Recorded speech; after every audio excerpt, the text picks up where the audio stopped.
Kanjeng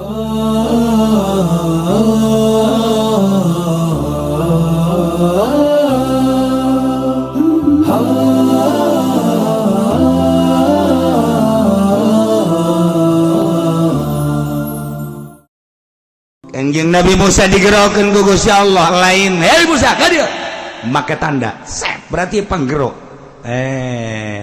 naik bener urang ge sarua sehari-hari digerokeun ku Gusti Allah. Ieu lamun ngarti mah lamun paham mah urang datang ka dieu teh aya nu ngagerokeun Gusti Allah. Di ieu teh ngagerokeun Gusti Allah. Junaid ngaji Ned ngan lain kitu Gusti Allah ngagerokeunana mandi set cerat di jero hate ngaji Eta nang saha Noel ja teh digerokeun mah ku Gusti Allah boro-boro urang Serang boro-boro urang Merak boro-boro urang Bandung ieu penuh ngaji Bandung Tasik Ciamis Panararaya neuk naraon meureun ka dieu aduh malam kamari anu bebeja ti Cilacap ambo jauh amat sukuna jagola ngarti tah henteu sia bahasana naon lah jangan ngerti gua mah ngaji bae ka dieu jian naonan nang saha toel ku Gusti Allah nu katoel digerokeun ku Gusti Allah datang nu teu katoel sadeupa ti imah indit kaluarkeun cenah mobilna mumpung sukene engke mah hese kaluar motor kaluarkeun eta naon eta atuh teh ditoel ku Gusti Allah teu disalahkeun tenan teh encan aya panggupay Gusti Allah bae ieu menang Allah lain kudu digerokeun hei ka dieu cara di SD disebutan hiji-hiji pendek udur teu hadir pudoli hadir itu mah ngaranna disebutan hiji-hiji teu kitu Gusti Allah mah rahasia Allah digerokeun ku Gusti Allah tek datang ternyata horenganan deuk dihujanan kuat ente sia eta mah kaditu mangke lamun ngaji hakikat ieu mah keur carita bayangan Kangjeng Nabi Musa digerokeun melalui seuneu Kangjeng Nabi urang digerokeun ka gunung Muhammad mun dijabarkeun ka dieu ka luhur gunung di dieu maneh nu bakal dibere wahyu ku aing cang Allah ka dieu ngan cicing heula di dieu menang saha eta kituna ngagerokeun Gusti Allah melalui tanda-tanda hanya jelema anu digerokeun ku Gusti Allah nu ngarti ya nu mantak ahli-ahli toriko di mana geus lempeng aya panggupay ti Gusti Allah pirasat ngaranna ke rasul mukjizat nabi mukjizat wali karamah kiai melalui maunah aya panggupay kaditu ulah nu eta mangan hese dicaritakeunana sebab teu mah rahasia nu paling jero jadi digerokeun ku Gusti Allah teu lain teh digerokeun jeung moal bisa gerokeun ka dieu Musa mun dijabarkeun padahal mah lain kitu beret cenah tak ini anastu nar kaula neuleusana di luhur gunung berangkat horeng deuk muka lama jeung Gusti Allah dibere wahyu sarua urang ge lamun da aya jelema dijadikeun kiai digupay ku Gusti Allah ceng mondok eta nang saha nang Allah gagah sugih aya teh digupay ku Gusti Allah teu betahkeun ieu mah nya susah jasa aju bapana ge sia aya betal terus atuh itu betah sabodo sia geus kos itu ngomongna geus dipiceun tapi nyana betah bae masyaallah aju ngaji eta teh nang saha nang ngagupay Gusti Allah ceng pondok sia melalui proses bayar dulu kai patamalun didelekeun kumaha pagawean si hayo terus tahun 2 tahun 10 tahun 15 tahun bisa nyana mil jurbiya sorok alpia jual maklum nantek wabe patul muin dan zak balik ceng balik kawin nang Gusti Allah teh teu ka harti bae ku urang ceng bagan ngaji budak ceng agak ceng pilkada ceng ilu ceng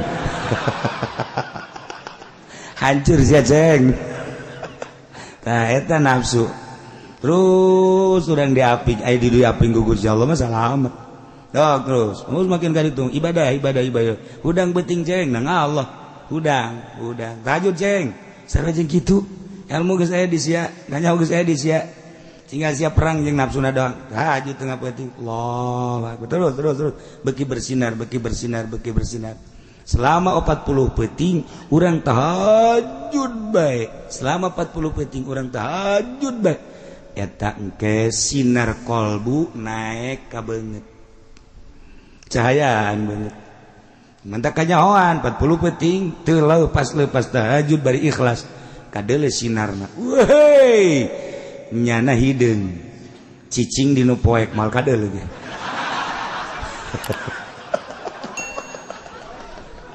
tapi sinaran beda sinaran masyaallah nah ila Kangjeng Nabi Musa panjang orang menyaritakeun kos kitu seluruh rasul digerokeun ku Gusti Allah melalui tanda-tanda sabab ngaran termasuk Kangjeng Nabi Musa Kangjeng Nabi Isa Kangjeng Nabi urang wali-wali Allah kunaon sih datang seret hayang ka anu teh nang ngagerokeun Allah ka anu serangan sia oh kapanggih sesuatu anu batur teh nyahoeun udang sia udang eta teh setelah proses mungkin 10 tahun 5 7 10 ngangkat wudu mandi wudu lanjut oh dik dibere anu teh eta teras ya Allah nah ya Kangjeng Nabi Musa beserta kaumna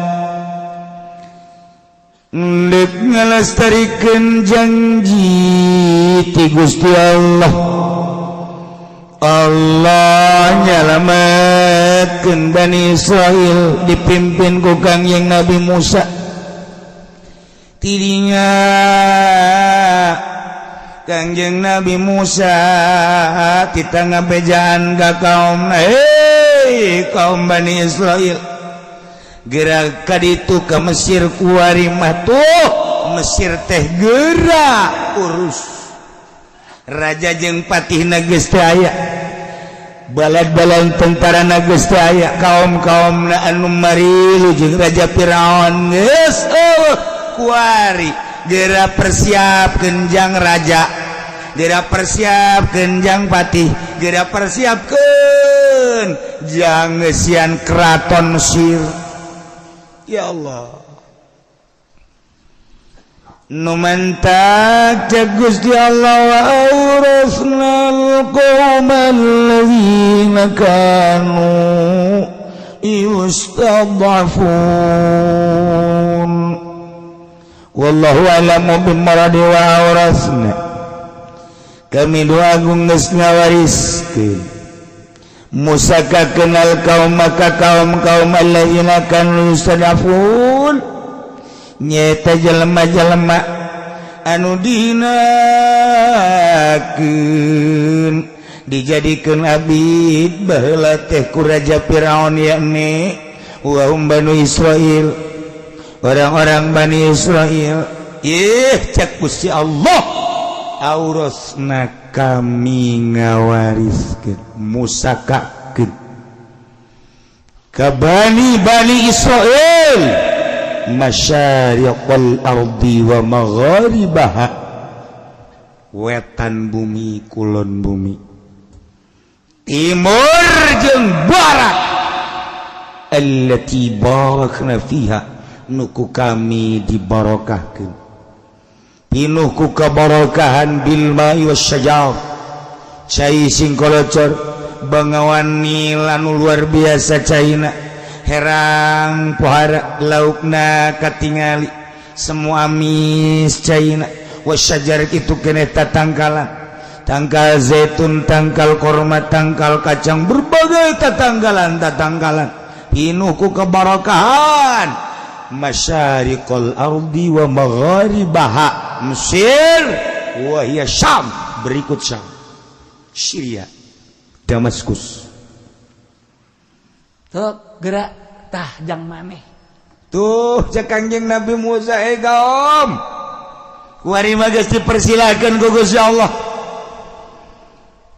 dina kakawasaan Firaun baheula kuari ku urang digantian Mesir geus puguh Yordan geus puguh Kuwait berikut kabelah dituna terus Syria Sam masyariqul ardi wa magharibaha kabeh dipersilahkan sok urus ya Allah ya Rabbi diurus sangeunah-ngeunahna jeung saindah-indahna diurus ku Bani Israil anu tatarina urang Bani Israil teh hirup anu diperbudak ku ari kakarak menang kalaluasan pertanian dibebaskan perdagangan dibebaskan berikut segala rupa dibebaskan pengurusan anak dinginah pinuh ku kebarokahan geus puguh cai curcor kitu keneh tangkal kayu usaha perdagangan indah anu luar biasa ialah pamere ti Gusti Allah ti penghinaan datang ka kemuliaan ia melalui proses penindasan ti Raja Firaun mandak ketika orang ditindas tunggu tanggal main engke ge aya mandak Bunawas mah beda lamun naik sepeda turun jari Bunawas jari bakal nanjak namun yang nama nanjak seserian Bunawas nanjak seseri bakal turun gitu Bunawas orang malah yang lamun keur turun huhaha teu nyaho hareng nanjak mun keur boga duit beuh awak sehat duit loba kendaraan aya pemajikan sehat ayo orang ke Bali ayo ka ditu ayo eta ngaranna keur turun hahaha sakedeung deui deleukeun sia mobil tabrakan duit aya nu maling pemajikan gering ayo sia nyanana darah tinggi atuh nanya duadak ana indal munkasirah cek Gusti Allah kula babarengan jeung jelema nu hatena hancur hatena sedih urang ketika keur sedih susah Allah babarengan jeung urang tinggal ngagunakeun hatena sing ade sadar bahwa ieu tenang Allah tunggu seminggu sebulan setahun bakal ditaekeun ku Gusti Allah jelema di pondok mun kasirah duit saya pakaian saya anggal ge beuh hiji kud limaan geus kitu bae di pondok mah guys nyeuseut sorangan masak sorangan dan lain-lain sebagainya sorangan serba sorangan mun kasirah lain teu bisaeun nya gaul jeung batur lain teu bisaeun nya ulin fasilitas ala kadar motor bae mah aya di imahna bergaul jeung babaturan aya tapi nya mengasingkan diri keur mun kasirah ka Allah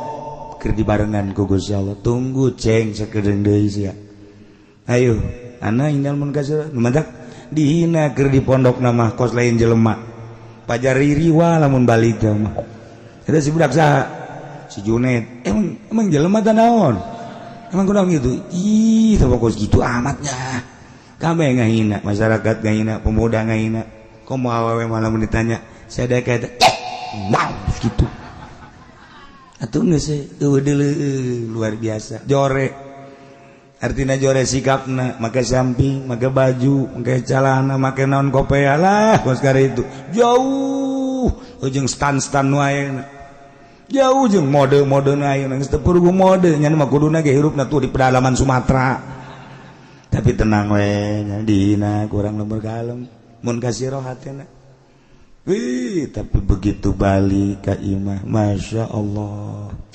boy budak ayo azan saya tak si Junaid ngeunaan sorananya asa-asa di Madinah yang ngadeng azan bos itu woi Junaid atuh Allahu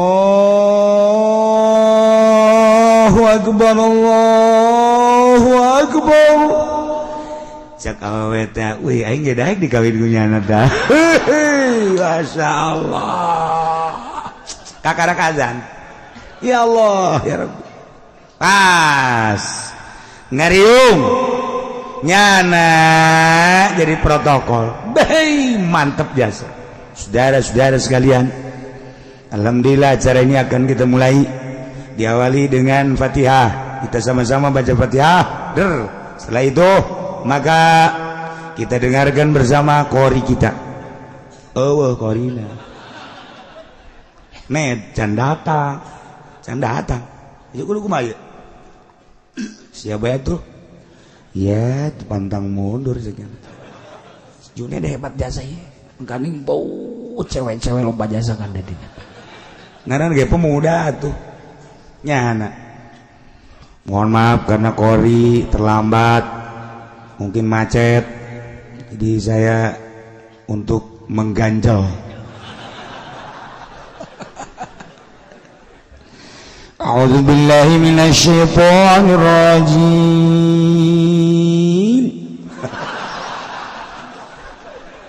Ada lain dari si Juned di kieu. Bataan si Juned. Bismillahirrahmanirrahim.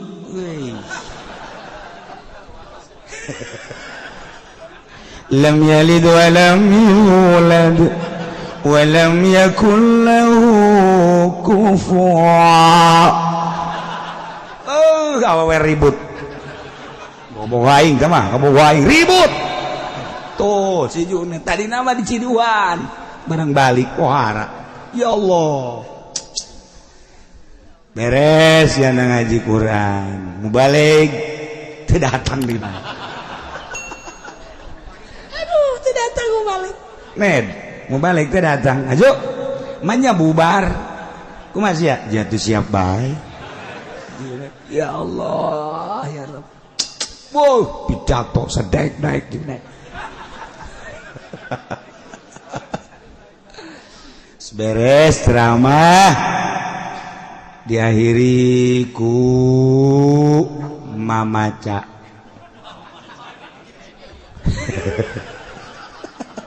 Ned, acara ieu jadi jalan 7 bulan masuk mamaca. Sia aku maju atuh siap. Beuh, teu sapira mamaca. Ayo bae. Segala rupa gaina siap. Sia bisa atuh eta lagam. Ya, tuh kumangke bae. Aing menele mustamena we mustame teu nyaona naon atuh malah nyalahkeun. Kecuali mustamena palinter. Ayo guys. Bismillahirrahmanirrahim. Itu sih paling mamaca tah mah. Bisaan ya. Tah ieu Juned beuh nu tatarina badina kos kitu piwalieun mah serba bisa. Ya Allah. Isukna si Juned kita maca rawi. Ya, riipis rawi. Pondok sapopoe maca rawi, Pak. Al jannatu wa na'imu wa sa'dun liman yusalli wa yusallimu wa yubariku alaihi. SMP lain SMA lain soreng sanawiyah. Allah.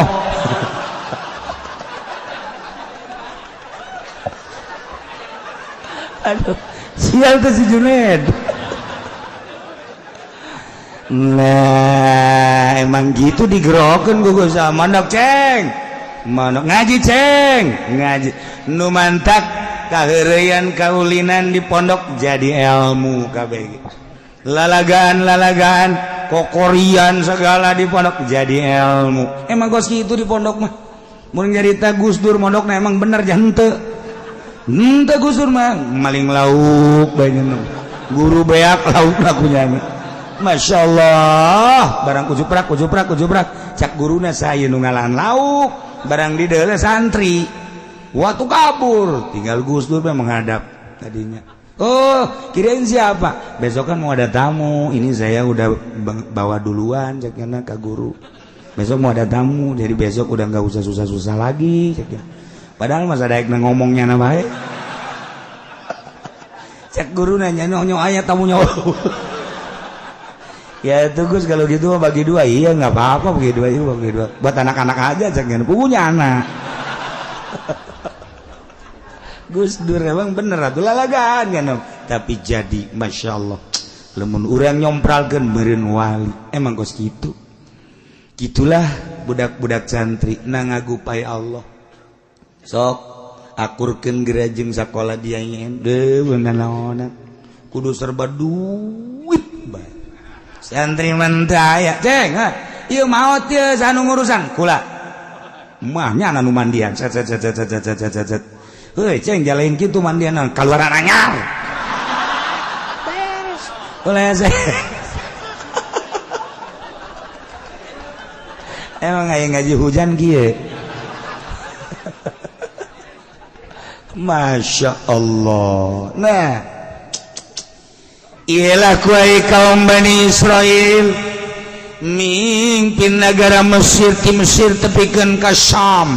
Ya Allah. Allati barakna fi pinuku kabarakan sumur mahmur lah jinawi. Allah Karim. Oh harap. Cekurang Bandung teh masa kumaha kuda keluar ti gedogan. Nyana sadaek-daek lompat sakahayang orang Bani Israel tentrem anu luar biasa nu mantap cek Gusti Allah wa tammat kalimat rabbikal husna ala Bani Israil wa tammat sampurna kalimat rabbi kalimah pangeran anjeun iya nek perjanjian pangeran anjeun al-husna nu bagus ala Bani Israil terhadap kaum Bani Israil kunaon eta kuari jadi hebat bima sabaru ku pagawean-pagaweannya anu salalabar tahan uji ditindas sakitu poharana penindasan ti Firaun tetap bayinya la ilaha illallah Musa Rasulullah tindas ke Firaun budak lahir lelaki bodoh tetap dihadapi dengan besar hati Masya Allah anak awal diantapkan biarkan ini tadi urus kaje nyana kita digawe sadaek-daek beri tanpa digaji oh masalah dagang kudu lapor bagi dua jeung kerajaan siap tani kitu kayaknya oh masalah setelah penindasan dihadapi dengan sabar nyana diangkat ku Gusti Allah nu mantap bima sabaru ku pagawean manehanana tingkah anu salalabar tahan uji perjanjian Gusti Allah direalisasikan ku Gusti Allah setelahnya menghadapi dengan penuh kesabaran dina ayat surat Qisas dijelaskan surat Qisas wa nuridu an namunna 'alal ladzina istud'afu fil ardh wa yaj'aluhum a'immatan wa yaj'aluhumul warithin. Engke di surat Qisas bakal papanjangan nama tentang cerita-cerita Kangjeng Nabi Musa alaihi salam. Ieu makan ngan sakadar ngababerah ka Kangjeng Nabi hungkul. Kangjeng Nabi teh dihina ku kaumna, Kangjeng Nabi teh dihina ku pembesar-pembesar. Kangjeng Nabi teh dicaci maki ku pembesar-pembesar Mekah. Dibere contoh Kangjeng Nabi ku Gusti Allah, ulah prihatin, ulah sedih Muhammad, lain anjeun bae dek negakeun agama dakwah fisabilillah. Deuleu kaum-kaum nu baheula, deuleu rasul-rasul nu baheula, can sakumaha anjeun mah Muhammad. Sok urang dongengkeun ieu Musa, didongengkeun ku Gusti Allah. Ternyata tenang Kangjeng Nabi. Hanya ngabeberah teh Kangjeng Nabi. Ketika Kangjeng Nabi sujud, kemudian si Abu Jahal saha anu bisa tuh nendeunkeun handalam tuh ka pundakna. Hayo tendeun. Masya Allah ditendeun ka dinya ku salah seorang pemuda blak Kangjeng Nabi keur sujud teu bisa udah. Jeroan onta diasupkeun kana karung, mata tukang karung teu beres eta tah. Tendeunkeun ka dinya. Kangjeng Nabi kan teu bisa. Oh, teu bisa udang. Tetep bae Kangjeng Nabi maca subhana rabbiyal a'la wa bihamdi. Subhana rabbiyal a'la wa bihamdi. Subhana rabbiyal a'la wa bihamdi. Abu Jahal, Abu Sufyan beserta rekan-rekan seserian yang serikeun.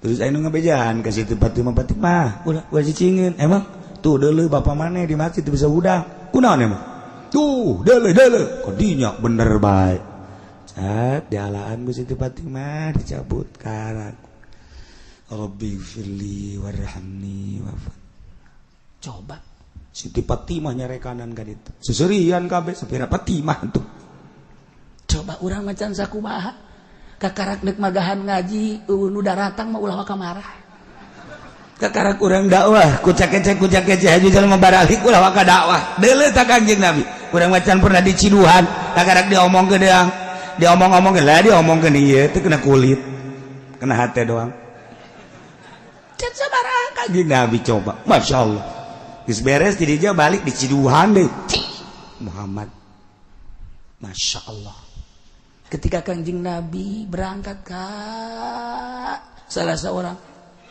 jelema anu buang ka wareh Kangjeng Nabi naik himar kocek maksudnya dek dakwah ka Imam Abu Sufyan begitu datang ka hareupeun Imam Abu Sufyan kumaha emang Kangjeng Nabi dihormat lain turun Muhammad cangcang ka himar cangcang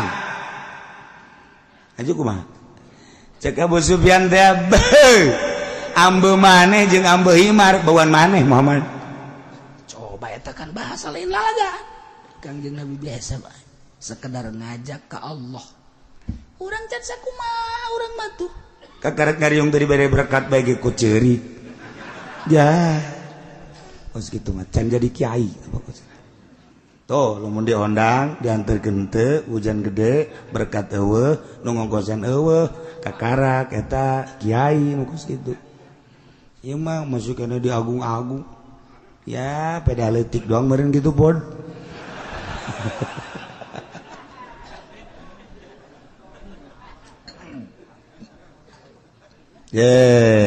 tamat kalimat rabbikal husna ila surat kisah kapan dijelaskan wa nuridu kaulan wa agung ngarepkeun namun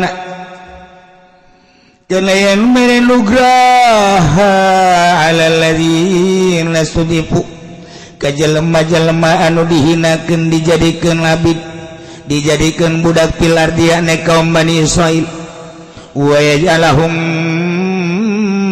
a'immah nuku kaula bakal dijadikan imam-imam engke pemimpin-pemimpin wa yaj'alahumul warithin bakal dijadikan ahli-ahli waris Fir'aun ieu wa awrathnal qaumal ladzina kan masyaallah wa dammarna ma kana yasna'u Fir'aun wa qaumuh wallahi bimaradi wa dammarna kaulan wa agung arusak maka kana bangunan-bangunan wa yasna'u Fir'aun dijieun ku raja Fir'aun wa qaumuh wa ma kanu yarisun ijing berbagai bangunan-bangunan anu dibangun diluhurkeun ku raja Firaun dirusak ku Gusti Allah dihancurkeun heula diberesan raja Firaun hanyut beserta bala tentarana jeung kaum-kaum anu ternamana kerajaan-kerajaanana dihancurkeun ku Gusti Allah melalui angin jeung gempa bangunan-bangunan sekitarna da ngebangun Firaun beak kabeh wa dammarna ma kana yasna Firaun wa qaum meunang ngabangun raja Firaun istana-istana gedung-gedung aula-aula hancur kabeh ulah aya tersisa supaya ngeunaheun kaum Bani Israil mimpin negara Mesir sesuai jeung aturan-aturan syariat anu dipimpin ku Kangjeng Nabi Musa alaihis salam beak kabeh masyaallah kuari makaum Kangjeng Nabi Musa ya ne Bani Israil teh cicing di negara Mesir berkup wilayahna ka ditu datang ka Syria Syam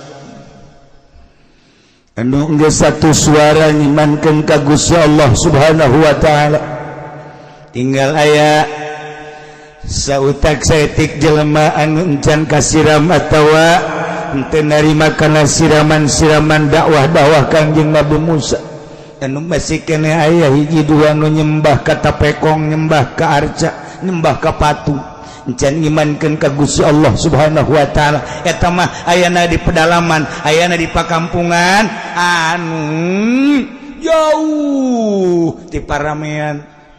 Adapun negara Mesir kota, negara Syria Syam kota, kabeh satu suara la ilaha illallah Musa Rasulullah.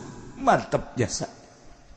Gitulah keberhasilan dakwah Kangjeng Nabi Musa alaihis salam. Yordania, Mesir, Israel, Palestina, Syria, Syam kabeh ngimpet ka Kangjeng Nabi Musa alaihi salam hiji we pangeran Allah. Ya Allah ya Rabb, eta hayang datang ka dinya teh horeng prosesna pohara jasa penyiksaan tarung-tarung heula lain lalagaan. Kangjeng Nabi urang sukses mimpin negara agama. Kapan perang sabaraha kali Kangjeng Nabi urang imimiti penghinaan, cacian jeung makian, ludah mah geus teu kahitung, tapi terus bae dihadapi dengan besar hati jeung pinuh ku kasabaran. Sukses urang kakarak mah asup mana ka lembur balik magaan ngaji hiji dua bae ge haju bae lah budak magaan ngaji aing mah santingan 3 nu hiji lehoan bae nu hiji gagaro bae budug nu hiji hitut bae salah sejieun aing mah aing ngariung ngajak nu mana bingung nu hitut bae nyaho sorangan kumamun maeng seretan nu gagaro bae panatu ngaranna ge gagaro kupil teh daun teh aduh aing mah lah bingung endan dak geus baralik geus ya baralik geus ngajina di Nusa Jerman udah deket itu. Ustaz ke mana? Ngojek, ngojek. Tuh kakak raksa gitu ge. Mata kudu tahan uji. Aya jelema datang ka imah magaan ngaji aya 10 20. Angel amat ieu kakajieun imah, angel amat ka kalau beli mobil. Negara geus sakieu majuna, mobil geus ganti deui. Lampu mobil geus menyon, geus nongtot. Macem-macem aya aing angel ke lah. Pondok lain jadikeun yayasan ya geus lah. Lain deuk ka Allah. Kajeun ngomong Allah-Allahan ke lain. Henteu cenah ieu mah ngan saukur sistem deung lah bela diri. Lain deuk ka Allah. Deuk ka Allah mah lain kitu. Malah administrasi. Ieu mah cenah ngan sakadar dirapi-rapi doang. Hayu sia ge di akhirat ge kumaha. Ieu ge pasanten salak ge di ka Allah ke henteu deui. Kumaha eta? Lah cenah kieu ulah loba omong atuh teh keur ngomong bae mah. Lain berarti salah. Yayasan teh tekad hatena duniawi. Kumaha cenah mun dek nyen yayasan tapi moal kada dunia atuh bagus. Kan aya teh eueuh. Cenah eueuh isn teu aya bae ji dua mah. Pokona kitu bae teh. Jebah heula mah yayasan Al Husna di Tangerang barisan ngaji. Hebat Al-Husna teh Tangerang teh beuh pohara jasa. Kaluaran ge Al-Husna Tangerang bisa maca kitab. Sebab nu diajarkeunana Amil Jurumiyah Sorof. Duh, urang leutik kene. Hebat. Coba yayasan Kuari. Yayasan Kuari mah tanya ke urang ge, ajak ngomong. I love you say. Berbahasa lagi berat geus make bahasa jurig ya. Ya Allah, ya Rabbi. Ganti bahasa ente jore ngan lolobana mayoritas dunia ujung-ujungna kos gitu jurusan wali Allah pesantren salap jurusan wali kan ngajurus doang jare di henteu tetep ngajurus doang tetep bae tengah jalan mamarengkol sing tarungsem sakieu ge dijuruskeun hese datang komo itu nun teu ngajurus. Tak ieu keur carita tetep bae moal leungit jelema digupai nage ku Allah kade ceng mondok ceng amalkeun ceng udang ceng tibetik wiridan ceng cek Allah cok diangkat ku yang sia jadi solihin diangkat jadi wali mana cenah kieu wali na mana hayang nyaho mana moal loba omong moal kamari nikahkeun di ditu aya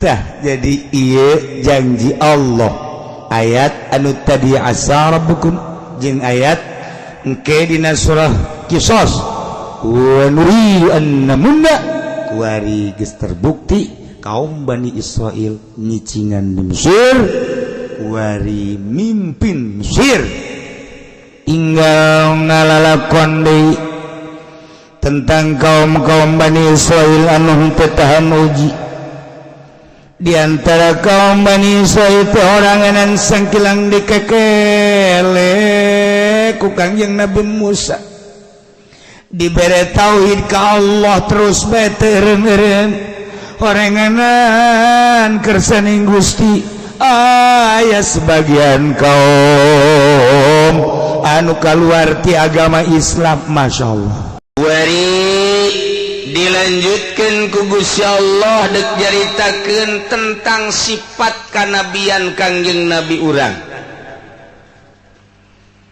sifat karasulan Kangjeng Nabi urang tentu Kangjeng Nabi teh nu mantak diangkat jadi nabi diangkat jadi rasul dibere kaistimewaan ku Gusti Allah hiji nabi hiji rasul nu teu dibere kaistimewaanana nyaeta mukjizat turun sabada Kangjeng Rasul teu aya para sahabat diangkat jadi wali-wali Allah karomahna pohara jasa dilanjutkan ku para tabiin ku atba'at tabiin yang sebagai kekuatan jiwana dibere karomah ku Gusti Allah terus datang ka kuari teureun para wali-wali Allah di negara lamun wali ajur ujiana sekalipun di negara kafir tetap aya wali Allah ulah-ulah di Indonesia nu maulidan marhaba rajaban loba di Amerika tetap Allah nenden wali na di dinya di Inggris Allah tetap nenden wali di Perancis Allah tetap nenden wali mantak ulah kaget lamun di Amerika loba nu asup Islam di Inggris, di Jerman, di Perancis, di Australia eta teh loba nu arasup Islam teh ieu berarti kan aya nu dakwahna urang mah kuari mah diondang rajaban konsreng balik mau berkat lain dakwah tama usaha tama nu kos kitu mah buktina usaha hasil dakwah kabeuli Avanza hasil dakwah ganti tina Avanza kana Innova hasil dakwah ganti tina Innova ka Fortuner atuh tama ngelehkeun calotanah nu kos kitu mah lain dakwah aja hasil dakwah mah kudu kieu ngomongna alhamdulillah nu tadina teu bisaeun wudu ku gara-gara kiai anu datang ka dinya jadi rarapi wuduna nu belah ditu teu daek sarolat tadina barang datang kiai eta dakwah ka dinya masyaallah akhirna rarapi salatna nu tadina belah ditu jelema kararaya henteu darekeun ngazakat barang aya kiai eta dakwah ka dinya darek ngazakat kiai nama teu boga nanaon eta mantep takos eta mantep takos kitu hasil dakwah nanti kayak kiai dongeng gak kula alhamdulillah kiai duh berkat kerja keras dakwah saya pesantren kebangun majelis kebangun ceknya terus kendaraan juga udah alhamdulillah soekeun tahu lah yang sumut na itu masa hasil dakwah si kos gitu kita mau urusan ada duit ke pondok pesantren ke majelis saya itu mah hasil dakwah duit kita mau urusan anak dakwah mengajak manusia supaya wau ke Allah nuta tadina teu iman supaya iman, nu geus iman supaya leuwih mantep imana, nu encan ma'rifat supaya ma'rifat, eta ngaranna dakwah kos kitu. Jadi salah kaprah ku ari mah dakwah. Mantak lamun teu diberkatan manyun bae kiai. Ya dakwahna nu dimaksudna ge eta. Saju mun diondang deui ka dinya dibuleudan. Malah mah tapak jalak. Teu kudu ka dinya deui pohoan ngeberkatan bae heula. Nu dimaksudna berkat atuh kitu bae. Gitulah salah kaprah tentang dakwah. Insyaallah. Nah ya dek nyaritakeun tentang sifat kanabian Kangjeng Nabi urang Kangjeng Nabi Muhammad sallallahu alaihi wasallam. Wa kadzalika nusarriful ayati wal yaqulu darasta walinubayyinahu liqaumin ya'lamun. Kangjeng Nabi teh diangkat ku Gusti Allah jadi nabi, diangkat jadi rasul ku Gusti Allah ketika umur mencapai 40 tahun perjalanan. Kangjeng Nabi memeh diangkat jadi rasul teh luar biasa istimewa. Lantaran beda tinu belerea Kangjeng Nabi mati awal nage nembongkeun kejujuran jeung keadilan, timbul pangkatna dengan sendirina masyarakat nyebutkeun al-amin, terpercaya. Kabeh ge gimbir lamun geus kadatangan ku Kangjeng Nabi, sebab Kangjeng Nabi mati lok mislek A B B, ieulah Kangjeng Nabi. Setelah umur 30 tahun mencapai 35 Kangjeng Nabi geus teu pati resepkeun babarengan jeung manusia. Lobana nyorangan di kamar, lobana nyorangan di imah bari tafakur zikir ka Gusti Allah. Menghadapi endek diangkat jadi rasul mah Kangjeng Rasul teh teu puas sorangan di imah sorangan di kamar teh, langsung naik ka gunung Gua Hira. Didinyalah Kangjeng Nabi tafakur, didinyalah Kangjeng Nabi muraqabah. Langsung ti Gusti Allah saha atuh nu mereg, saha atuh nu ngaguruan ka Kangjeng Nabi dia eueuh. Allah geus memilih ka Kangjeng Nabi. Lumantak ieu ge kabeh ge kan pilihan-pilihan Allah ieu. Teu karasa ku urang. Sok geurage. Sok geurage. Ulah boga pengakuan urang. Anak urang nomor kahiji di desak urang, mondok sia, pesantren sia. Geus dipecut geus dikumaha lantaran embungan bangka warajasana urang teu daekeun mondok urang kumaha dikondisikeun tina mondok urang. Sebab ku Allah tulisanana eueuh, masantrennya nama eueuh. Kurang didesek-desek teu daekeun mah. Nu kadua mah nu kadua. Lah, ai moal nitah geus pokona mah kumaha nyana bae.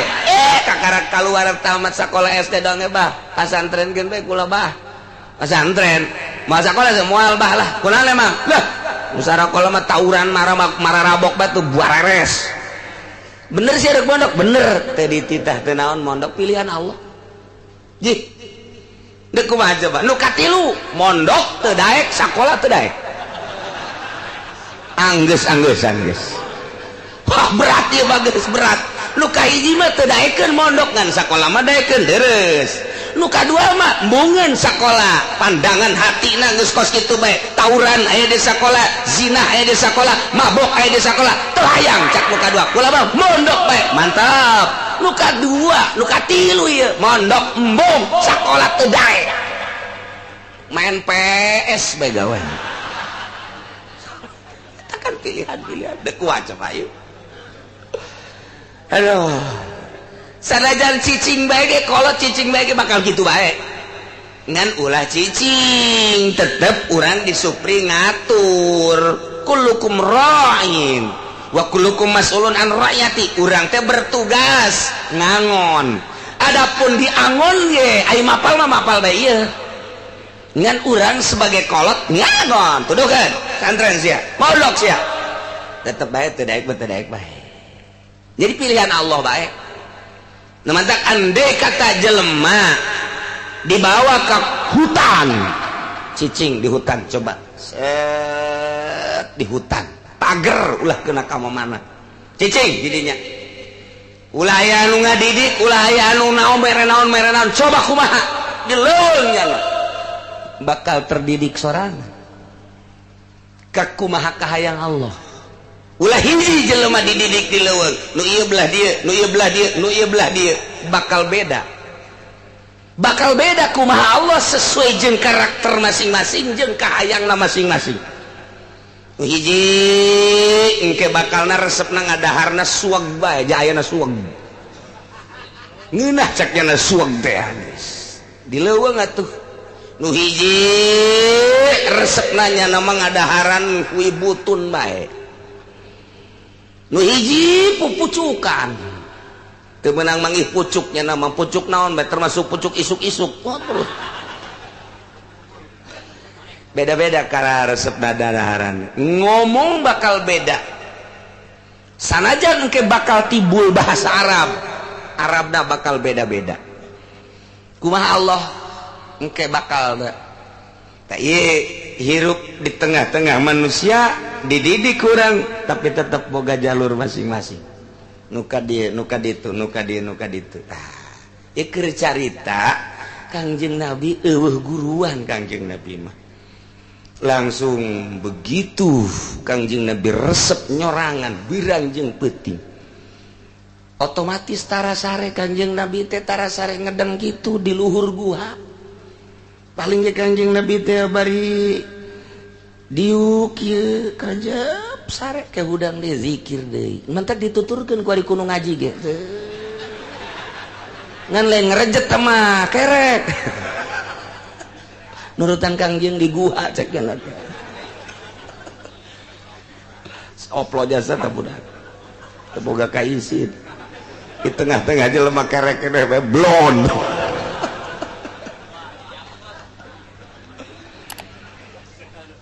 sare Kangjeng Nabi teh bari diuk mentek aya diuk khusus perjalanan ahli thariqah boga dalil ketika Kangjeng Nabi di luhur guha tafakkur kholwah sorangan dengan cara silakna Kangjeng Nabi seperti eta dibejakeun ku Kangjeng Nabi dituturkeunlah ku ahli suluk carana kos kitu mentak dierad keluar ahli sunnah wal jamaah pan eta mah memeh diangkat jadi rasul kos kitu mah kunaon dituturkeun pan urang mah titah nuturkeun soteh sabada jadi rasul naon anu diucapkeun nu diperintah ku Kangjeng Nabi pan eta mah perjalanan kitu mah memeh diangkat jadi rasul pertentanganlah antara berbagai ulama urusan ulama teh geus kajeun urang mah kuari keur nyaritakeun tentang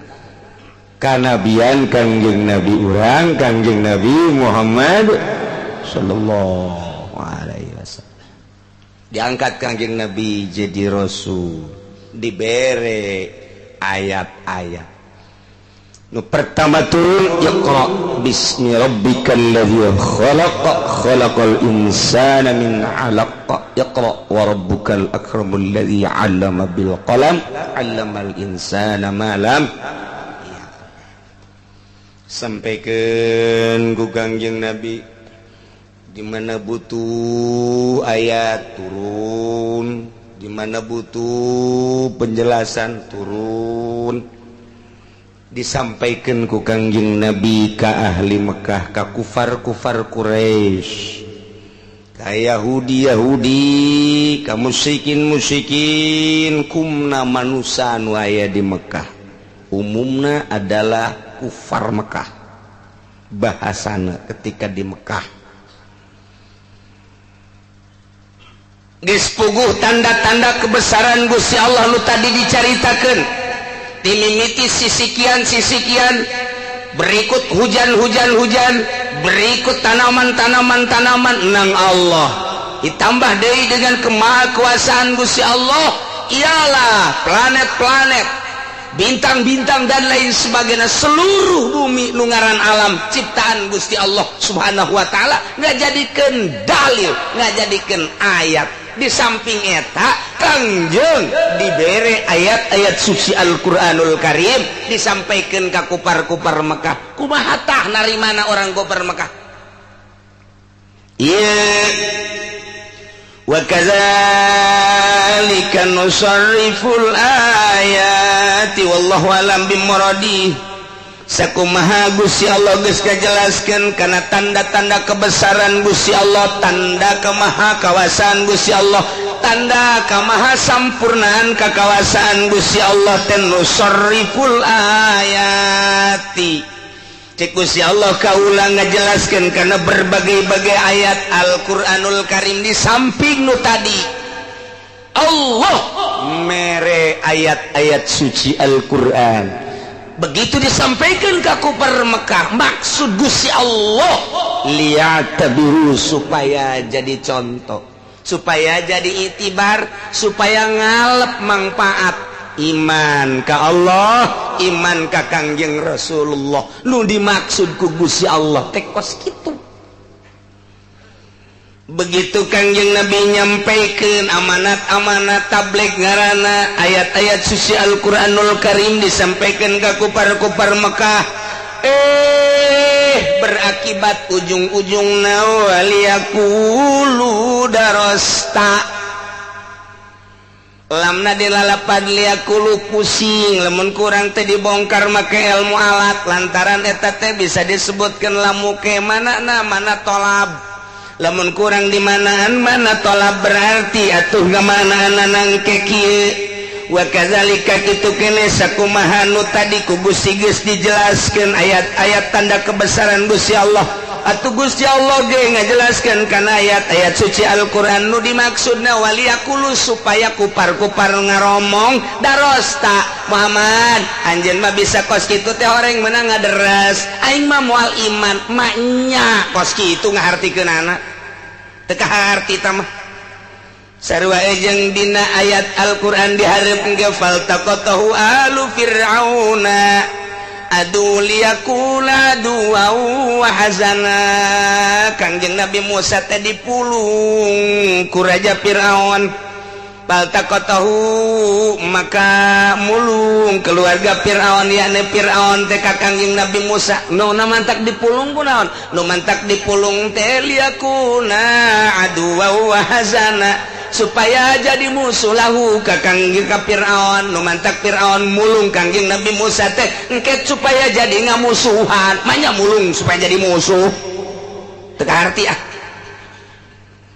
Atawa aya bahasa Kangjeng Nabi lidulil maut, geraranakan maraneh kabeh nu mantakeun anakan tujuanana jang para raeh, manya kitu amat. Bahasa-bahasa nu kos kitu moal bisa dicerna tanpa make ilmu alat. Nu mantak lamun teu ngaji alat geus bahaya.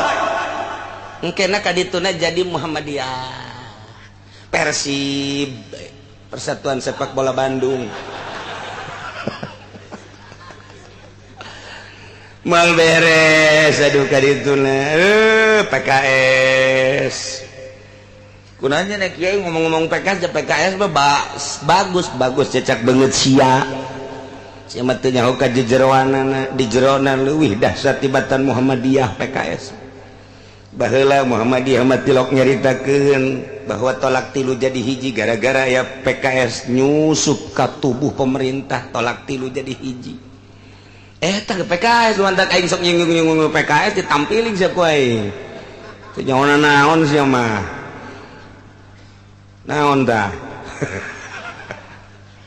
Jeung loba-loba deui 10 nu bakal dirobah. Gus Dur padu nyaritakeun hati-hati dengan PKS, cukup sakitu. Aya naon ieu? Dia pasti tilok ngamati Gus Dur sih. Gali kualita hudangkeun deui Gus Dur tulangna. Coba bejakeun tanya ta Gus Dur. Tuh Gus Dur geus leuwih teh hati-hati dengan PKS. Ya naon ya jeung PKS. Ya naon? Teu ngomongna naon ya. Oh, horenganan langkah-langkahna ngarusak ahli sunnah wal jamaah. kos gitu di Mauk mah PKS dipilih partainya bolon da urang Mauk pan bisa nyebutkan bolon apanya nama kadatangan ku Maulana Hasanuddin saya Maulana Hasanuddin dakwahna datang ke Mauk milih partainya PKS urang Mauk teu beunta mata haten tolol teh Mauk aja mengkonon ge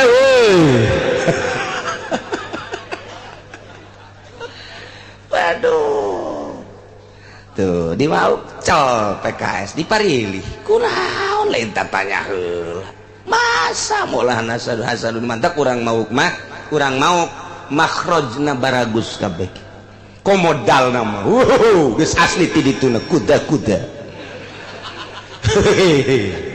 geus hebat bae urang Mauk mah makhrajna kajenting nu asal-asalan doang ngaji qiraatna bagus bae sebab ti ditu Syekh Maulana Hasanuddin teh dongengna datang ka Mauk barang deuk kasepatan tak deuk kasepatan teu jadi mantap kurang sepatan mah barelol bahasana bahasa qiraatna sebab Maulana Hasanuddin deuk diajak kasepatan teu jadi kunaon emang didinya cenah loba kangkung di sepatan mah tah loba naon karangaranna kitu kucai mungeun cek Maulana Hasanuddin we mambu iki ora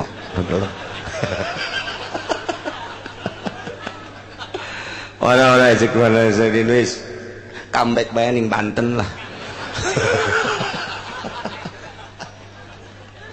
beda dengekeun ge mau urang mau bahasa qiraatna komo lamun dipagahan mun bebeneran ngaji qiraat lain deui sebab aya teureut datang doang wali mah kos kitu cuman datang doang kadinya Masya Allah datang ka kuari lisanna para raseh tuh barang aya PKS manut mengkonon ge orang mau gitu orang deleng-deleng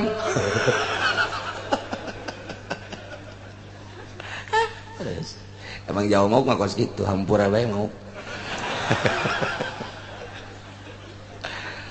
ya Allah ya Rabbi nah iya wa kadzalika nusarriful ayati jadi selamna lamu ke makna akibat geus lil akibat mantap kadieuna tuh ditafsiran ku Imam Jalal ail kufar fi akibatil amri Masya Allah ai kadituna walinubayinahu lamna tetep lam hakikat nu jadi permasalahan dina jamul jawame lamun ayat 2 lam ngarendeng kos ieu hiji liakulu nomor kedua linubayinahu nu diheulakeun majaz lu panderi hakikat ieu lah nu jadi masalah kola heulakeun majaz manderikeun hakikat ai mistina mah hakikat heula kakarak majaz mun urang ditanyakeun kos kitu datang ka botak sariawan moal bisa ngajawab botak ente sariawan ente ngajawab ente tungtungna eta Al-Quran teh kos kari ese jasa mantak teu beda Al-Quran ke polos sorangan eta bisa ngajelaskeun kitu atuh pan tafsir eta fi akibatil amri oh berarti lam lil akibat geus panjang teh mah majaz ka dituna lam nama tetep bae lam amr lamuke maknana mana akibat majaz tina lam tolab kemudian kuari kana lil akibat majaz nu kos kitu ngaranna berjalan dina lam huruf berarti deuleu engke dina samarkondina termasuk kana majaz naon tinggal di kitu-kitu bae teh urang lamun ngaji alat mah taktik puyeng tutup beres kurang ditutup puyeng aing aduh Masya Allah singkatna bayatuh yang malam lil akibat geus ngalempengkeunana kieu wallahu alam bimuradi sakumaha tadi Gusti Allah ngajelaskeun kana ayat-ayat tanda sebagai kemaha kawasan Gusti Allah nusarriful ayati kaulan agung cek Gusti Allah ngajelaskeun kana ayat-ayat suci Al-Qur'anul Karim supaya manusia nyeun contoh hiji nomor kedua waliakulu ujung-ujungna barang Kangjeng Nabi ngajelaskeun tentang ayat suci Al-Qur'an berakibat lain kumaha kitu ngararomongna darosta kan lempeng tah ngeunah maksudna kumaha Muhammad lah aing janya urusan hirup si Ahmad ulah sok sosohoreun si Ahmad cek sia cenah Al-Qur'an teh ti Allah ti Gusti Allah wahyu segala naon kos aing teh nyaho bae apaan sia cicing di kamar bae eta teh apaan sia macaan kitab-kitab nu bara heula ku sia aju sanggeus ku sia kapaham kitab-kitab kuno nu bara heula teh aju ku sia kapan eta teh dirangkaikeun jadilah Al-Qur'an kos aing teh nyaho bae tuh pandeu kumaha coba deuk kumaha coba ieu Ih, Kangjeng Nabi pan aing mah di kamar ge kholwah tafakur kok bisa kos kitu sangkaan jelema kos kitu sok macem-macem segala Quran segala ti Allah segala wahyu segala ada kuasa aing teh nyaho bae sia budak kamari ieu alah mat pan sia ngejedog di jero kamar bejana lain di kamar bae pan sia ka gunung yang mungka nyahoan macaan kitab-kitab kuno setelah kusia dibaca kusia dirangkaikeun jadilah Al-Qur'an dibejakeun ka kami yo kitab ti Gusti Allah ngomong naon si Ahmad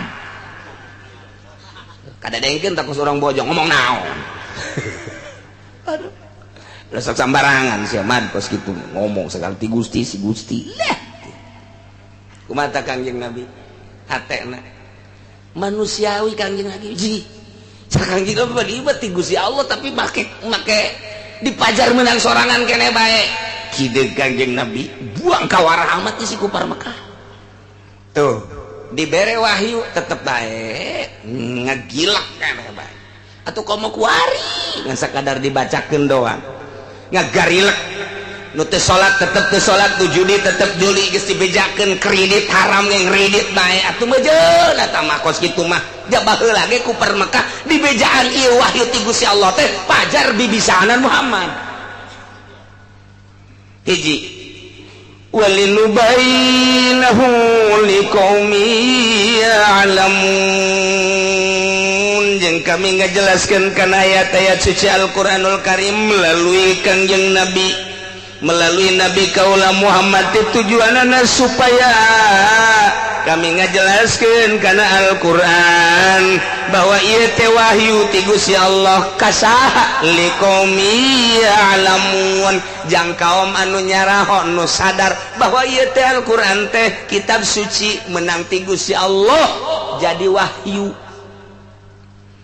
Nah mantak tidinya mulai dua bagian horeng aya nu teu iman aya teu iman mah geus sabisa-bisanya ngomongna jijienan Muhammad lah rekayasa Muhammad lah bohonglah Muhammad mah emang geus teu iman tapi nu iman mah begitu turun ayat dibejakeun nyulusup ka jero hate cep oh ieu mah lain bahasa manusia Al-Qur'an asa can pernah ngadenge bahasa-bahasa kos kieu mah indahna nikmatna ngeunah-ngeunahna Al-Qur'an mah duh pohara jasa urang Mekah teh nu kafir teh ngadenge lain bahasa manusia ieu mah kajen kuku mage iman aya nu teu iman mah eta teh tadi jijieun Muhammad le rekayasa Muhammad kajen teh kuku mage meunang Muhammad ta eta kabagi jelema teh baheula teh kos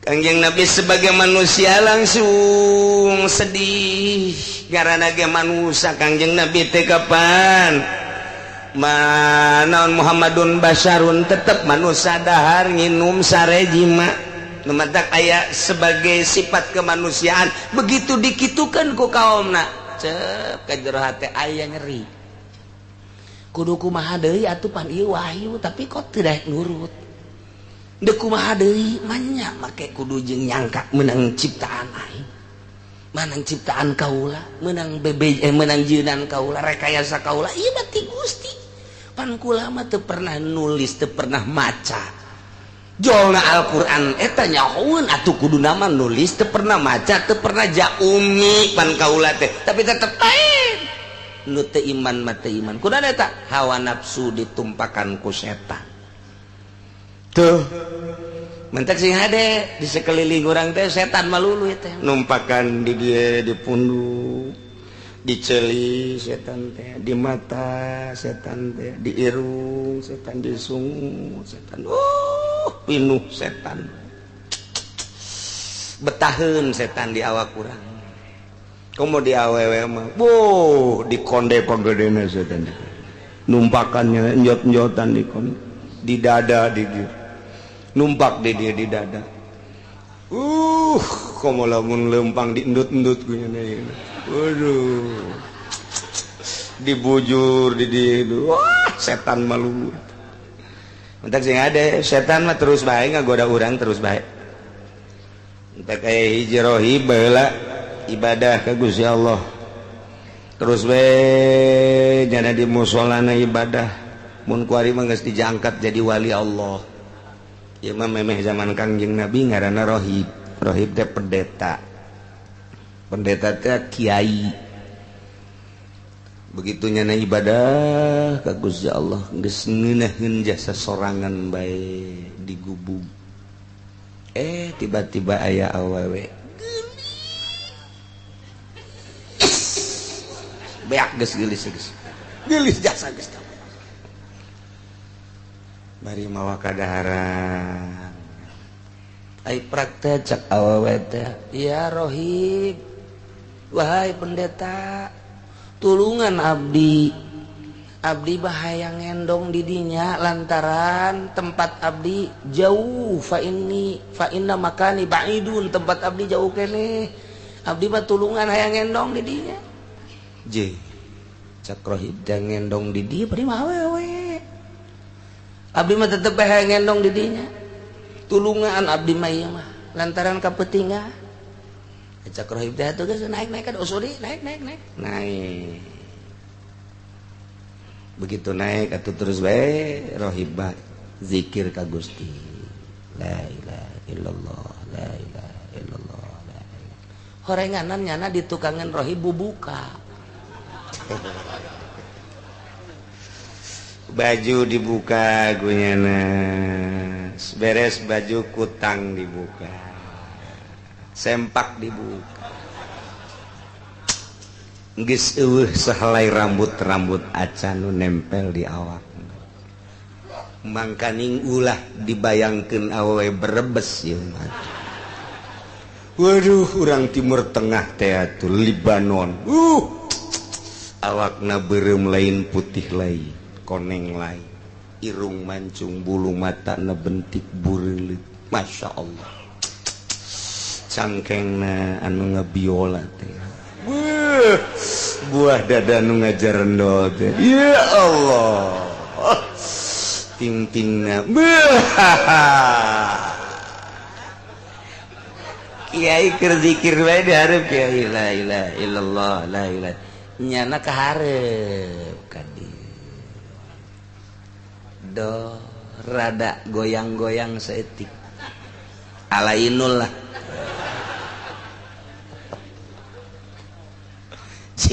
cak kiai nanaonan ieu budak nanaonan cak kana ieu tetep bae kiai la ilaha illallah la ilaha illallah terus jaga deku dia cek awewe teh abdi mah ka dieu lain rek nanaon di samping abdi ieu hayang kenal ka rohib ka mama ya abdi mah hayang dinikmati badan abdi nyanggakeun sadaya-daya masrahkeun diri kamu eueuh sasaha ieu mah urang di luhur ngan duaan doang cuaca sakieu tiisna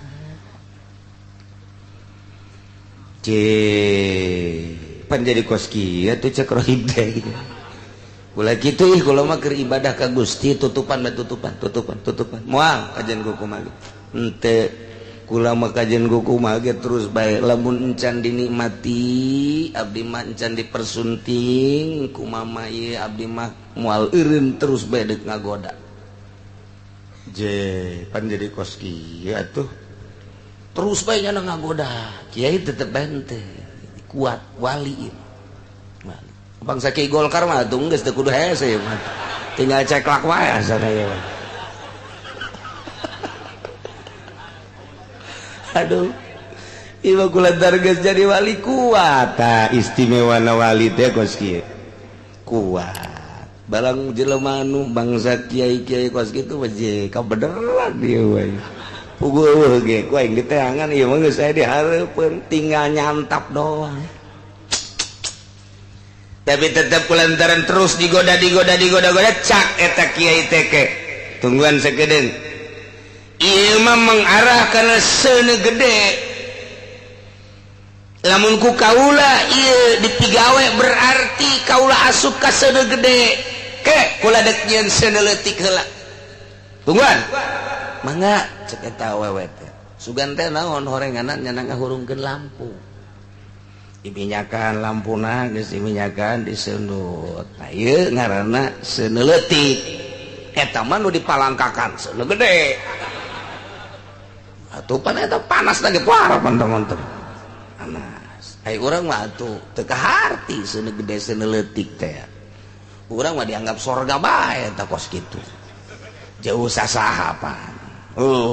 Masya Allah. Tapi wali mah kos. Ieu seuneu leutik.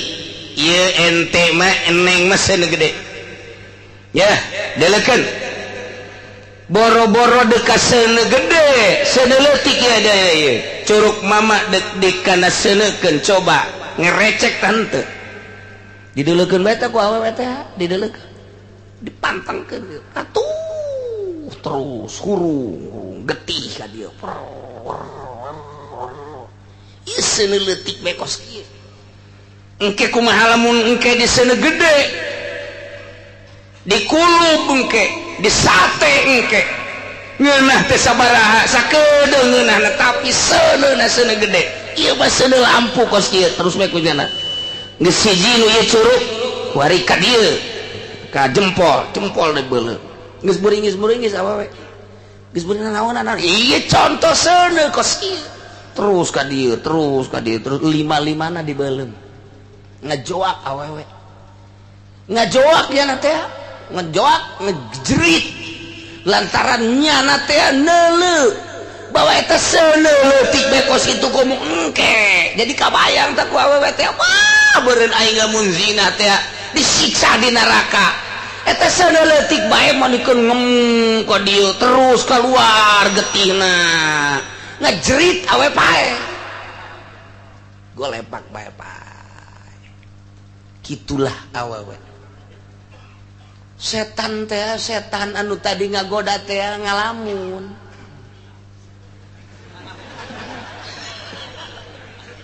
Je teu hasil aing ngagoda. Koit sia. Wah. Kaluar nya nanti dinyata ti awewe teh geus teu mampu nyana ngagoda kiai. Ya geus jadi wali.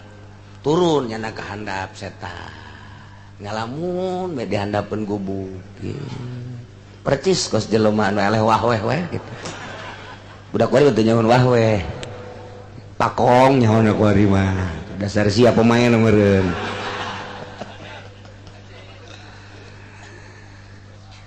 Tah barang datang ka isuk-isuk langsung setan teh ka kota. Assalamualaikum warahmatullahi wabarakatuh. Saudara-saudara hadirin kaum muslimin wal muslimat rahimakumullah. Perlu diketahui bahwa di negeri kita ada seorang wali. Tapi ternyata dia adalah pezina. Wahai masyarakat, sampaikan kepada pemimpin bahwa ada seorang wanita dizinahi, setelah dizinahi dibunuh. Inilah pemberitahuan saya. Mohon maaf atas segala kekurangan dan kehilapan. Wallahul muwaffiq ila aqwamit thoriq. Wassalamualaikum warahmatullahi wabarakatuh. Wahara ieu MZ kajajadan datang. Watuh rame jelema nyampaikeun lah akhirna ka gubernur, nyampaikeun ka raja. Raja didinya langsung membuat tindakan. Coba, wahai para menteri, tolong, di mana eta wali? Bener apa henteu? Panggil ka dia. ditanya deui eta si setan ngarupa kiai setan. Masya Allah, udang-udang ngaleuwihan ti wali nu tadi. Wah, udang-udang nanya gedenya rapih, sorbanna ngambai ka handap. Ko sorban nu meuli di Mekah kuari para ranjang jasa jang naon meureun maksudna eta. Oh, mohon maaf Pak Kiai. Ya, saya boleh bertanya? Siap. Tolong jelaskan di mana itu wali. Di sini lurus, nanti ada bangunan kecil di sana. Nah itu coba periksa di sana, ya. Nggak usah diantar sama saya. Aib urusannya ini. Ini menurunkan derajat sesama wali. Kan tidak boleh saling mendahului antara wali. Tolong jasa setan. Otak setan masih ada. Si ada